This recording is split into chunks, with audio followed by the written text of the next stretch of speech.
Hi there, this is Modesta Mahigambaguni from Purpose and Excellence. I am on day 4 of giving you a sneak peek into the Masterplan class. What am I doing this week? I am addressing to you, I'm giving you a sneak peek into what we talk about. So one of the questions that keep coming up from participants in the Masterplan class is, how do I stand out in competition?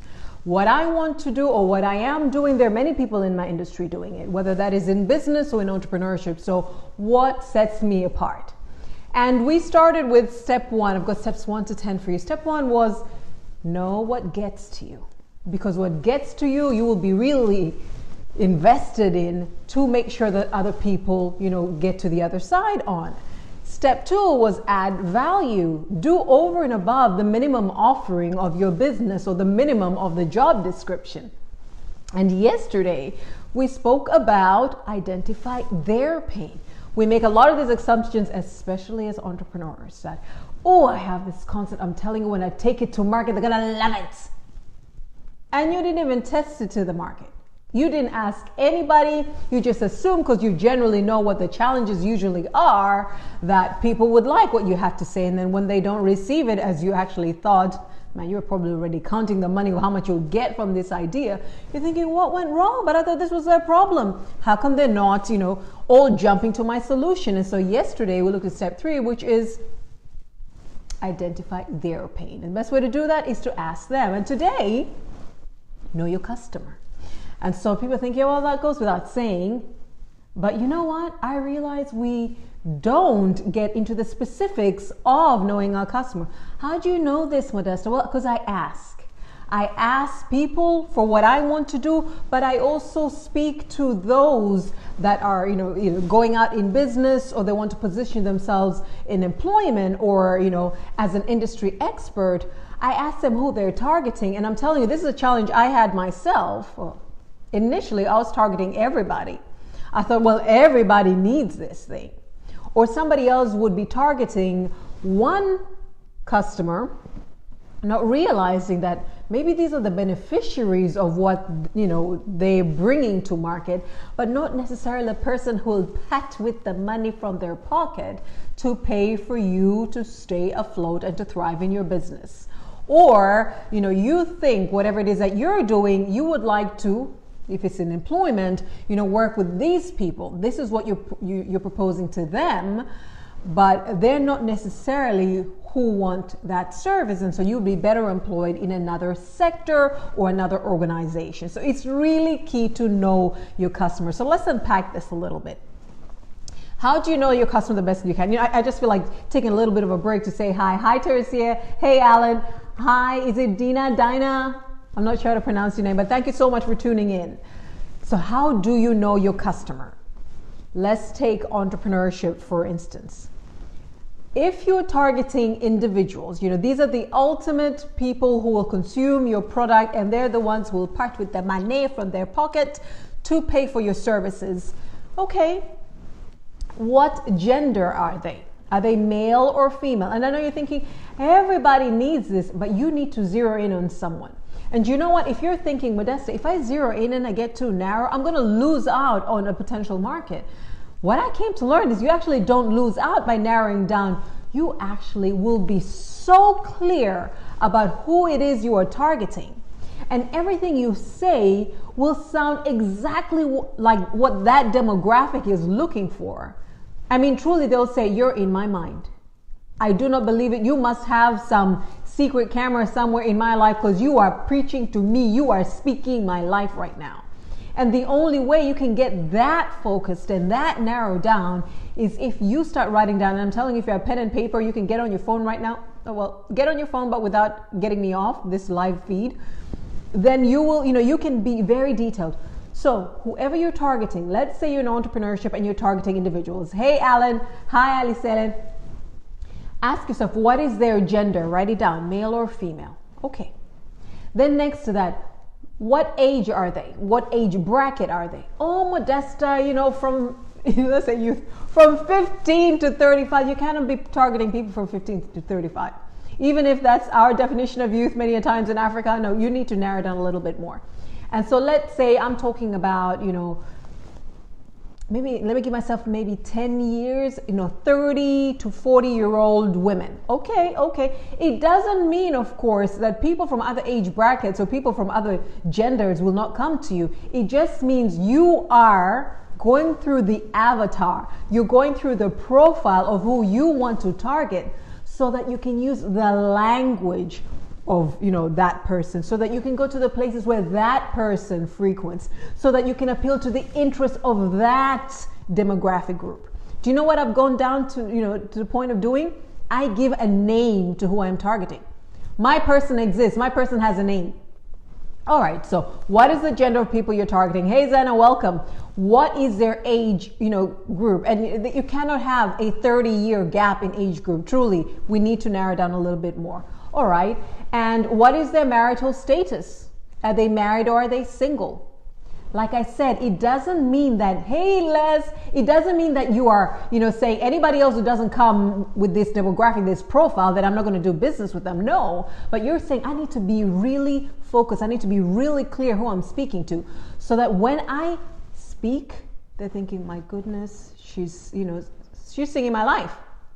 They are targeting me. This product, this company exists just for me. I don't know how they know me, but somebody must have leaked something about me, because when I'm listening to them, when I hear what they're doing, when I look at their products, they are talking to me and my needs.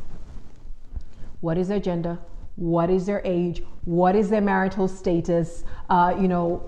What work do they do? Are they self-employed? Are they employed? What sectors do they tend to come from? Where do they live? Is it in urban areas? Is it in the city center? Is it suburban? Is it outside of the city? Is it in rural areas? Ask what is their educational qualification.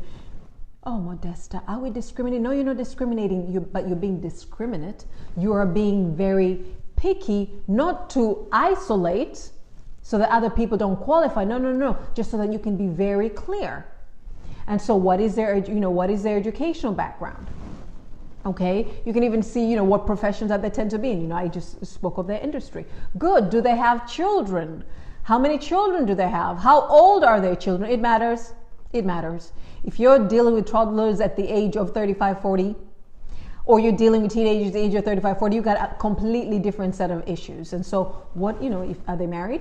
Are they single? Are they divorced? Are they, what is their situation? Are they co-parenting, but they're not, because you have a completely different set of challenges. All right. And where do they like hanging out? What interests them? You write that down. Where will you find them? Where do they go over the weekend? What do they do in the evening? Are they watching things? What do they watch? Where do they go over the weekend? Where will you find them online? Do you find them on LinkedIn? Do you find them on Facebook? Do you find them playing games, or do you find them browsing maybe some store? And the stores, is it closed? Is it, what is it? What are their interests? And you keep narrowing down, getting more and more focused on knowing your customer until you have a picture. I mean, truly this person comes to life to you, which is why I gave my avatar a name. There is a person I am speaking to every time I come to speak to you guys. I know a lot of you guys show up, but I have this person. Not a real person I know, but I have created this profile of a person so that when I speak, they're like, she's talking to me. I knew she saw me. There are times that I watch some other people's feeds or their coaching or live videos, and people are like, you're my BFF in my head. Because truly they feel like this person is talking to me.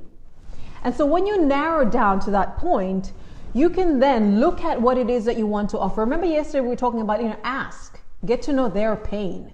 Don't assume anything.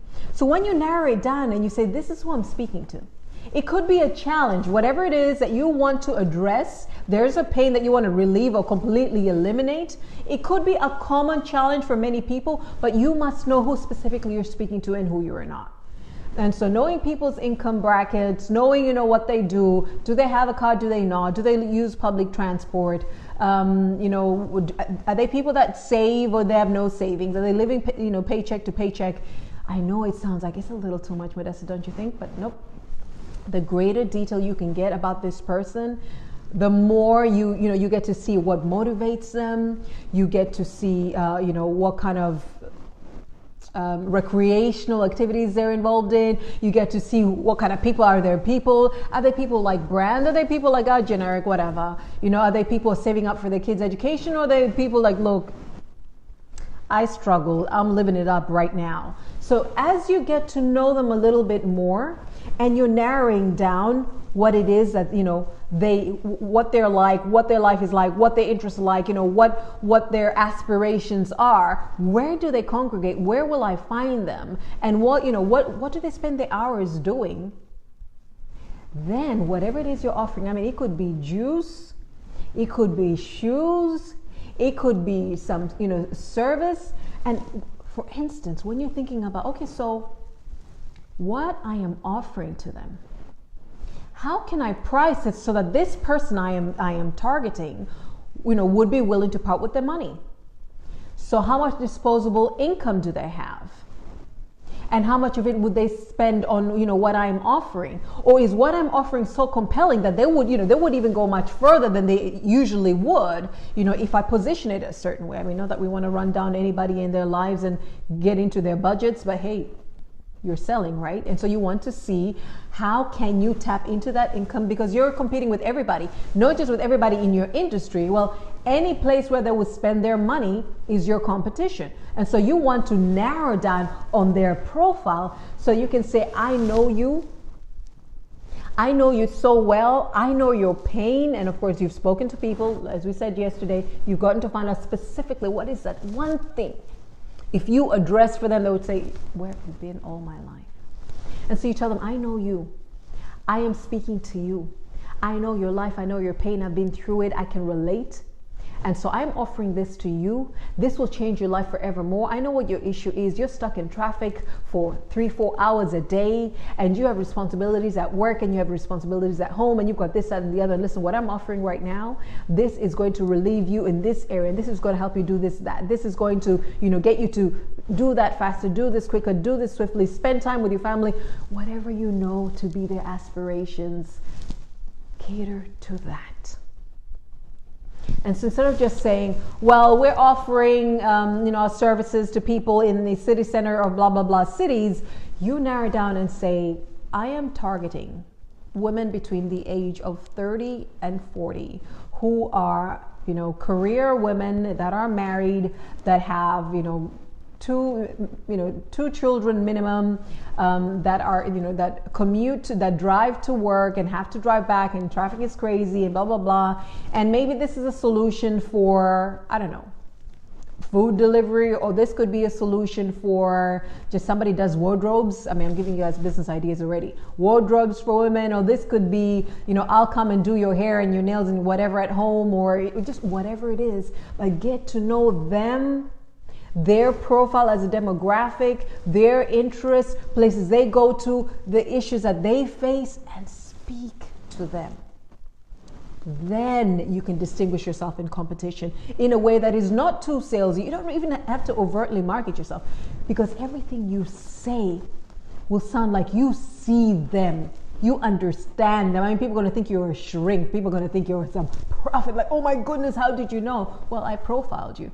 That's what Facebook and all these other social media things, and this is what these algorithms do. They profile us. And then all of a sudden we start seeing things that are related to our interests. Like, how do they know me so well? Well, they've been reading you. They're following your own online print. And so you can do the same. And so if you have nothing else to do today, for the rest of the evening before you sleep, or for the rest of the day, for those who are still daytime, just write down, who am I speaking to? Give them a name. And do not worry about, oh my goodness, but if I just narrow down this way, it means I'm not speaking to these people. And therefore, I won't get them. No, nobody knows that you're not speaking to them. But the more focused you are, the more you're saying, when I speak, when I put my product out, even when it is that I do market it, there is this demographic which I know can afford, which I know has this issue, and I am just talking about the benefits of what they will get, if should they, come on board on this program, come on board with this product. For sure, I am targeting them and will do business with them. And anybody else who may be interested, who listens to this, like, oh wow, that resonates with me. Well, you're welcome. It doesn't mean that we're shutting our doors to them, but it just means you're very clear about who it is you're targeting so that you can speak right, so you can price right, so that you can market right and sell right, and don't have to do it so much. Don't have to invest so much in sales and marketing because you have profile, because you know your customer well. All right, Modesta, you're talking to all the entrepreneurs. What does that look like if I am looking to position either in my organization as an employee, or, I want to work someplace else, or I want to distinguish myself as an individual, as an expert in my industry, my market, or, even going out? What does it look like if I want to stand out in competition, but don't want to be overtly salesy and marketing? What does know your customer mean to me? All right, pen and paper in hand. This is what it looks like when it's an individual looking to profile. You look at the organization, you say, what is their pain? Who is their target market? What issue are they looking to address? Which profile, which demographic profile has that issue the most? And whether they're targeting individuals or they're targeting other organizations.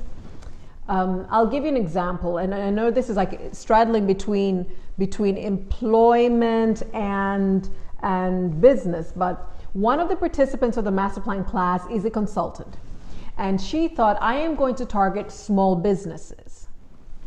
All right, so I said, so what kind of, income are you looking to generate in a month? Okay, and she says, I have this figure. I didn't ask her to be specific and tell me, but she has this figure. All right, so how much do you charge, if you were to charge a small business for your services? And she told me. And so how many clients would you need to have? And she's like, I would need 8 clients a month, to hit my target. All right, and how many would you have to speak to hit that target? She was going through and she's just thinking, it's just not practical for me to speak to this many only to come, in the hope that I will get 8 every single month. And I asked, so why aren't you targeting, medium and larger businesses? And it was like, well, nobody really knows me. I'm not a name that's out there. It's not a brand that's really known. And so I thought if I could just target small people and then, we go by referrals, then I would do well. But targeting the smaller businesses to her wasn't going to help her reach her financial nor, aspirational in terms of growth and really getting a foot in the market. And so she realized in our conversation that she actually wants to target larger organizations that are offering services like hers. And this is really a short to medium term strategy for her. Larger organizations that are offering similar service to her, brands that are known and respected and open doors, and not just in the private sector where she currently is, but she's looking to influence policy in the future. And they also have clout in the public sector. And so by coming in as a sub-consultant with them, so she's no longer now speaking to the small businesses, which would take all her effort in trying to win over, but she's speaking to larger consultants as herself, and working with them, she can then get the larger businesses, which she ultimately actually would rather work with, and a foot into policy when she is ready in a few years' time to start speaking, to the public sector and speaking to policymakers. So that's one example of, okay, I'm this individual and I'm looking to get into this position. I want to get promoted. Actually, somebody else I spoke to this week. I want to get promoted. I want to work in a different department, or I want to position myself in the industry. What does it look like to know your customer? Get to know what their profile is. Get to know what their pain is. Get to know what they need. And if they were to get somebody like you, exactly what it is you would do for them. And also look at your goals. What are your values? And you want to work with somebody that shares, similar values to you. What are your financial goals? Can you see yourself meeting your financial goals? What are your career goals? Do you see yourself going to where you want to go to with them? And also, aspirationally, not just climbing up in that organization, but potentially even having impact in that industry. And then, now that you've profiled it, you're going to narrow down to not too many organizations. So now instead of sending your CV to everybody and Modesta, you're sending it to a few organizations that you share similar values, that have the aspirational, the strategic trajectory that you also want to have, that are, targeting the very issue that you want to address, organizations that have a need for someone just like you. I mean, by the time you get to speak to them, they just say, do you sneak into our board meetings? Were you there when we were discussing this business need? I mean, you're not just talking about the role that you will play. You're just talking a business strategy. It's like you have mapped us out, and you know what we're trying to do in this market and where we want to go regionally. You are speaking our business. And this is how you set yourself apart. It's not by having a CV that answers the job description. It's about you looking at this business and this industry and how they're positioning themselves, what issues they want to address. And guess what? If there's an organization or there's a set of organizations that you want to work with that haven't really articulated who they are and where they want to go, this is an opportunity for you to study the market, to look at a niche that they could cater to.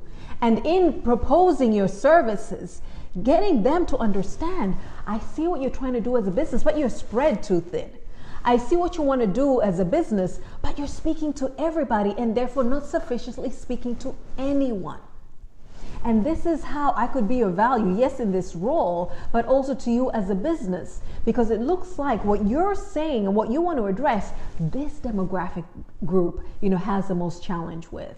And these people are willing to spend up to this much for this service or for this product. And so if you pivoted your strategy just a little bit to target them specifically, you would do amazing. I mean, Hassan, I'm seeing you on this thing, and I'm just thinking, well, what you guys do, in your business. You saw the opportunity with, okay, so I don't want to make it derogatory, but people, at the bottom of the pyramid, you're saying everyday Tanzanians, for instance, some of these products that we want to sell in big bulk boxes, you have gone down and you're putting them in little sachet sizes. You're talking to people who the larger brands usually don't speak to. And look at how you guys have distinguished yourselves in the market. You found a way of speaking to people that are not usually spoken to. And you chose to speak to just them. It doesn't mean other, demographics and other market segments, can't buy your products. Of course they do. But you found an untapped market and you tailored your business to them. And so this is how you can know your customer by getting very specific about their avatar, about their profile. If it's, gender and age and marital status and educational background and income and profession and what is their lifestyle like? Do they have children and what are their needs and how long do they spend commuting and, where do they go for recreation? When they spend their money, where do they spend their money? What do they spend their money on? Just narrow down. I'm telling you, give this person a name, put them out. If you can get a cutting that looks like the person you're targeting, cut it out and put it there. If it's an organization, think of all the attributes of this organization and put it there. And make sure now, when you are speaking, whether you're speaking of your services or your products, you won't have to sell and market yourself too much because they will see themselves in how you profile yourself, in the language that you use, in the pricing that you have, pitched your business, and they will continuously come back to you because they'll be like, these people are my people. They know me. They know me by name. All right, I don't want to stress this point too much. I get excited, guys. So that is step 4 to standing out in competition without being too salesy and marketing. All right, let me go back. Lost my page. My daughter got to my pages. Where's my page? Here we are. So we started off with step 1, know what gets to you.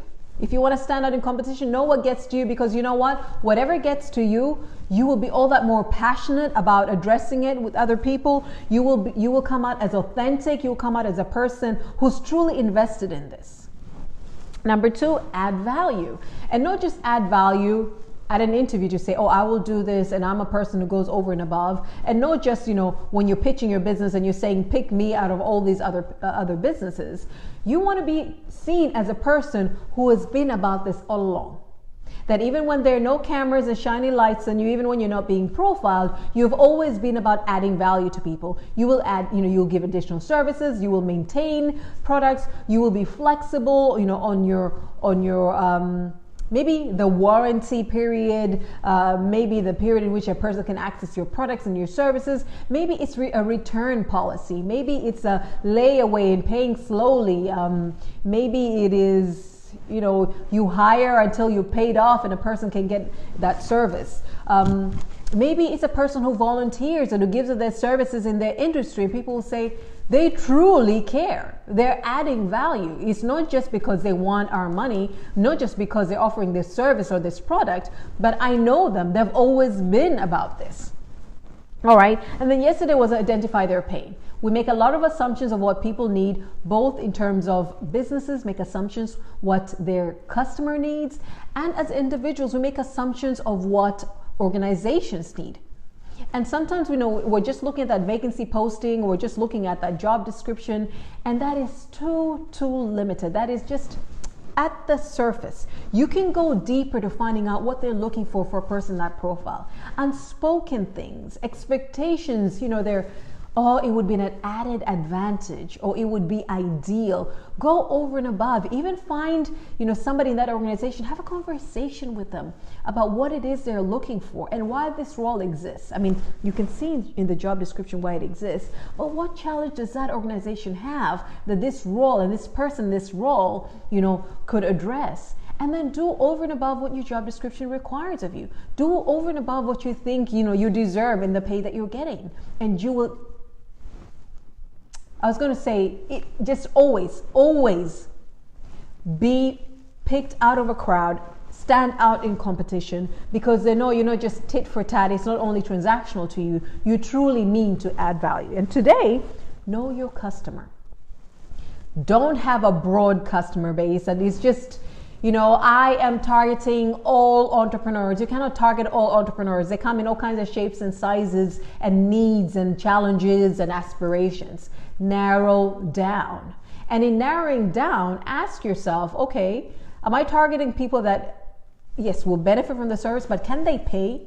You'll have to know what some of your revenue goals are, some of your income goals are. What are you looking to make? And so who are you targeting? Can they pay what you're looking for? With that income goal, how much are you expecting one customer to pay? And the customer that you're profiling, can they pay? If they cannot pay, then what are you changing? Are you changing the customer? Are you changing your offering? Are you changing your pricing? What are you doing differently? There's a product. How do I get this to you guys? Okay, I'm going to post it on Purpose and Excellence Community. So if you haven't joined Purpose and Excellence Community, please do. I'm going to share Dobbin's 10 types of innovation to you, ways you can distinguish your offering. You can be more innovative.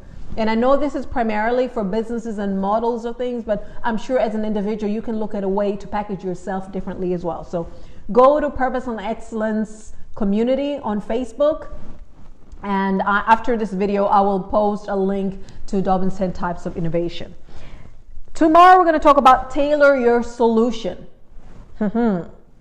Then step 6 will be present. We need to know that we can find you, not just when you're in our faces, but we can find you moving forward. We can find you online. We can find you if we were to ask people in the industry, do you know so-and-so? And, they came to me with this service, or so-and-so is looking for a job. What can you say? That they can find you, they can trace you, and other people can speak. Even if they say, I don't know them that well, but I know they stand for this. I mean, they've been doing it for a while. That in itself speaks volumes. Number 7, be human. I know we're all doing business and we're all going to be professional and we have our policies and, the rules are the rules, but being human goes a long way to you doing business. And I'll share an example when we get to that. Number 8, deliver excellence. An amazing way to stand out in competition, because some people don't bother. It's like, yeah, well, you know what? That's what we offer. Take it or leave it. Bye. You can do so much. There's a business that I aspire to. I mean, it's huge business. It's global. And they had once sent something it had disappeared, and so they sent it again. And so I called them up. I said, hey, you sent me these things twice, and so I wanted to find out how to ship it back. And they said, no, you can keep it, give it to somebody as a present. I was like, and then a friend of mine sent something to my address, but had asked somebody else, had mistakenly sent it to somebody else, and so asked me to ask them to not send it to me anymore. They said, no, it's fine if it comes to both addresses, just one of you can go and share it with somebody else. I'm like, even if I wasn't going to buy from them and just a friend bought from this organization, like, I now want to do business with them because they go out of the way. So another, I'll go into that another time. And then number 9, solicit feedback. Getting feedback is a great way. Just the fact that you're asking for feedback will have people believe that you truly are for them. It will have people really want to do business with you because they will see you as a business that listens. Soliciting feedback as an individual, people will see you as a person who really wants to improve so that, you can perform well and get the organization which you work with, also do well. And then number 10, ask for referrals. You can market yourself all you want. You can sell your products, your services all you want. You can sell your CV all you want. But I'm telling you, the right person in the right place at the right time picks up the phone, sends a text, puts a blast on social media to say how amazing you are, and you'll get a bunch of people coming after you. And that is how you're going to stand out in competition without being too salesy and marketing yourself. So until tomorrow, have an amazing day, and we'll continue with step 5 tomorrow. Tailor your solution. Have a good evening, Alto and Wingelis Emmanuel and Christian. Who else is here that I had mentioned? Hassan already mentioned you. And Grace and Matilda. Thank you so very much for tuning in. And until tomorrow, have a great day. Much love.